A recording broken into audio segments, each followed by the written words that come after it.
Assalamualaikum warahmatullahi wabarakatuh. Perkenalkan, nama saya Suryani. Saya salah satu mahasiswi Universitas 19 November Kolaka. Baik, di video kali ini saya akan menjelaskan tentang fungsi dari program ini. Baik, kita langsung saja pada intinya. Ya, di sini sudah ada beberapa fungsi. Nanti saya jelaskan satu persatu. Pertama, fungsi include.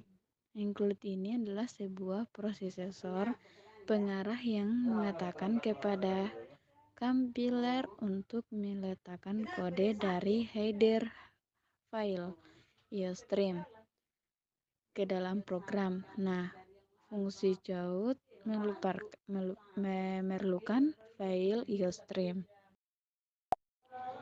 Lanjut lagi, saya akan jelaskan contohnya adalah berkas header pada bahasa pemrograman C yang kebanyakan digunakan untuk compiler basis MS-DOS untuk membuat antarmuka konsol. Pustaka terbaik ini juga memiliki fungsi tambahan terinspirasi pada fungsi-fungsi versi Turbo Pascal. Lanjut, using namespace merupakan perintah yang dapat kita gunakan untuk mengajukan perintah atau deklarasi kepada sebuah aplikasi compiler yang menyatakan bahwa kita akan menggunakan seluruh berkas, kelas atau fungsi yang menjadi bagian dari sebuah namespace yang bersangkutan. Lanjut ke void. Void adalah sebuah fungsi function yang ada dalam sebuah bahasa pemrograman C. Entah itu C++ atau C. Fungsi ini juga disebut sebagai prosedur. Fungsi ini tidak memberikan nilai keluaran, tapi yang didapat dari hasil proses tersebut ini akan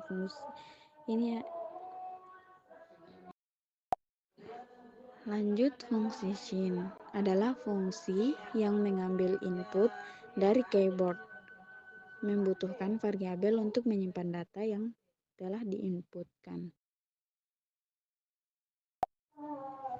Lanjut, tipe data chart dalam bahasa C++ digunakan untuk mengampung satu digit karakter, entah itu berupa huruf maupun angka.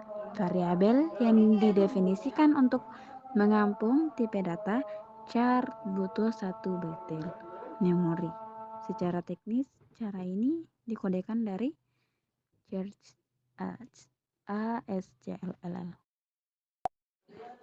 Lanjut, fungsi syn adalah fungsi yang mengambil input dari keyboard, membutuhkan variabel untuk menyimpan data yang telah diinputkan.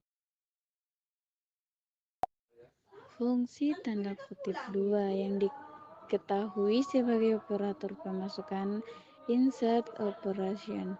Tanda tersebut mengatakan kepada compiler agar segera menghasilkan output sesuai dengan input Anda. Lanjut, misalnya di sini ada juga tanda kutip 2, misalnya Mugi Rajmat balas tanda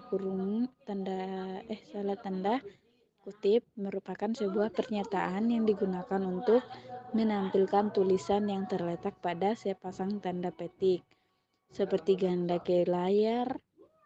Tulisan yang terletak pada sepasang tanda petik ganda disebut string. Setiap pernyataan harus diakhiri dengan tanda titik koma. Baik, itu penjelasan tentang titik 2 di atas. Fungsi tanda kutip 2 yang diketahui sebagai operator pemasukan insert operation. Tanda tersebut mengatakan kepada compiler agar segera menghasilkan output sesuai dengan input Anda. Lanjut, misalnya di sini ada juga tanda kutip 2, misalnya Mugi Rajmat Balas tanda kurung, salah tanda kutip merupakan sebuah pernyataan yang digunakan untuk menampilkan tulisan yang terletak pada sepasang tanda petik, seperti ganda ke layar. Tulisan yang terletak pada sepasang tanda petik ganda disebut string. Setiap pernyataan harus diakhiri dengan tanda titik koma. Baik, itu penjelasan tentang titik dua di atas. Baik, itulah sekilas dari video saya. Sekian dan terima kasih untuk waktunya. Semoga video ini bermanfaat untuk kalian. Baik, saya akan berpamitan dengan mengucapkan Assalamualaikum warahmatullahi wabarakatuh.